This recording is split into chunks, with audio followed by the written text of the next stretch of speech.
Дело было так. Сижу, пью чай. Подходят, эти усатые, спрашивают. А я им в ответ: арбуза нет. Сын?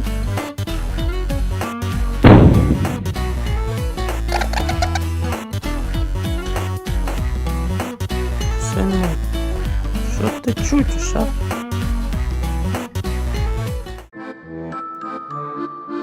Ну давай, брат, до скорого.